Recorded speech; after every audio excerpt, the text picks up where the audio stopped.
Hello YouTube, Jonathan800 here. Today I will show you the most imperialistic democratic path in Hearts of Iron 4, which I believe is Christian Democracy Italy. As usual, Italy starts the game fighting Ethiopia, so I defeated them within the 70-day limit that may or may not be needed anymore. Eventually, I switch over to monarchist Italy, and then democratic by convening the Grand Council and revoking Acerbo's law. As Christian Democracy Italy, you keep the foreign affairs tree, but you will be limited to guaranteeing Austria, which, as you can expect, will result in war with Germany. Fighting in the Alps with under-equipped infantry divisions with only support arty is, as you expect, a recipe for a stalemate.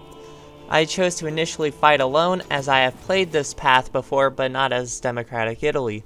If you ask for help, the UK wants you to get out of Ethiopia. I did not want to leave Ethiopia, and an extra 10% war support is always nice to have too. Going down the Guarantee Austria path lets you gain French and British territories. That is how I got the lands in Africa, and it also ratifies the Stress of Front, which is how the Allies got into the war. Surprise, surprise, I had to make a breakthrough along the West Wall because France was scared of unmanned bunkers and refused to advance. I eventually got stuck along the Rhine because rivers and low supply do not mix well for offensives. So, I just busted through the Alps and took out a good chunk of the Germans through an encirclement. With good old battle planning like the true Italian way, the Germans eventually surrendered and the Allies basically brought back the Weimar Republic. Austria took Bavaria, making a cursed South German state. Spoiler alert, when the Germans eventually joined the Allies, the Austrians proceeded to get Anschluss, making this whole war seem pointless.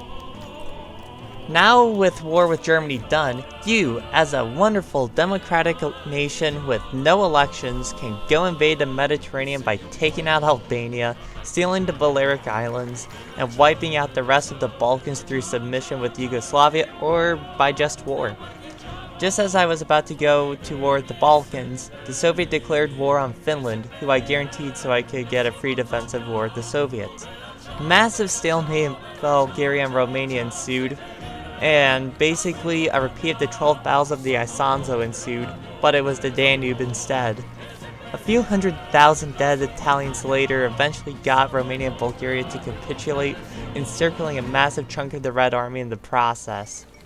Average Soviet Union fighting later, and the declaration of the very democratic-sounding United Italian Empire later, the war was over. If you want a war-filled democratic path where you initiate the wars, this is the path for you.